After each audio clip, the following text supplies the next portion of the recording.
ప్రభుత్వ ఆసుపత్రి నుంచి రిమాండ్ ఖైదీ పరారైన ఘటన గుంటూరులో జరిగింది. తెనాలి 1 టౌన్ పోలీస్ స్టేషన్ పరిధిలో అజిత్ కుమార్ అనే వ్యక్తి అరెస్ట్ అయ్యాడు. పోలీసులు అజిత్ కుమార్ ను రేపల్లె సబ్ జైలుకు తరలించగా అనారోగ్య కారణాలతో 3 రోజుల క్రితం అతన్ని పోలీసులు జీజీహెచ్ కు తీసుకెళ్లి చికిత్స అందించారు.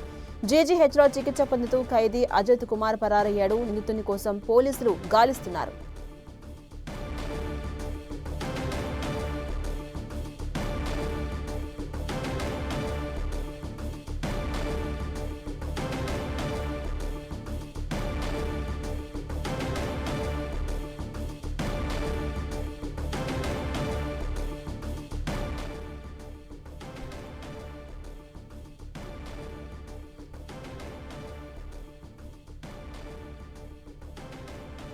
రైట్, మనం 10 టీవీ స్క్రీన్ పై ఆ విజువల్ కూడా చూస్తున్నాం. సీసీటీవీ దృశ్యాన్ని చూస్తూ ఉన్నాం.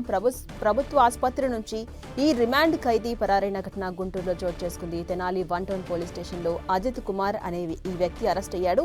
అయితే పోలీసులు అజిత్ కుమార్ ను రేపల్లె సబ్ జైలుకు తీసుకెళ్లారు. అనారోగ్య కారణాలతో 3 రోజుల క్రితం అతన్ని పోలీసులు ఆసుపత్రికి తీసుకెళ్లి చికిత్స అందించారు. అయితే జీజీహెచ్ లో చికిత్స పొందుతూ ఉన్నటువంటి సమయంలోనే ఖైదీ అజిత్ కుమార్ ఒకసారిగా పరారయ్యాడు. అయితే ప్రస్తుతం అతని కోసం పోలీసులు గాలిస్తూ ఉన్నారు.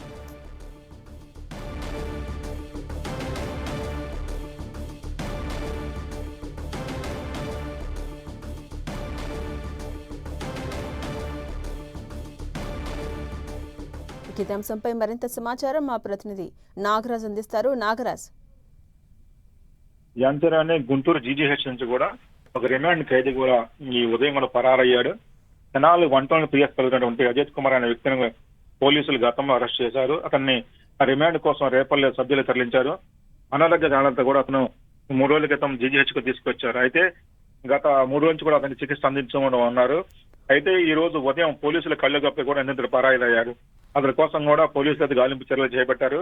అయితే అక్కడ ఉన్నటువంటి సీసీ కెమెరా ఫుటేజ్ ఏమైతున్నా ఫుటేజ్లు మొత్తం కూడా పరిశీలించారు. అతను ఆ లూజ్ చొక్కాను ప్యాంట్ కూడా వేసుకుని అక్కడి నుంచి జీజీహెచ్ బయట నుంచి కూడా ఆటోలో వెళ్ళిపోయారని చెప్పేసి కూడా పోలీసులు గుర్తించే పరిస్థితి ఉంది. గతంలోనూ ఇదే ఖైదీ కూడా ఒంగోలులో కూడా పోలీసు కళ్ళగప్పుడు పారిపోయారని చెప్పేసి కూడా పోలీసులు చెప్తున్నారు. అతనికి ఇది గత కూడా అతనికి అలవాటుగా అని చెప్పేసి కూడా చెప్తున్న పరిస్థితి ఉంది. అయితే అత్యంత టైట్ గా ఉండే పొజిషన్ లో కూడా అక్కడ ఖైదీల చుట్టూ కూడా అక్కడ పోలీసుల పహారా ఉంటది. పహారా లేకపోవడమా లేదనుకుంటే కావాలనే పోలీసులు ఏమన్నా నిర్లక్ష్యం వహించే దాని మీద కూడా ఇప్పటికే పోలీసులు కూడా దాని మీద దర్యాప్తు చేస్తున్న పరిస్థితి ఉంది. Right, thank you Nagaraj.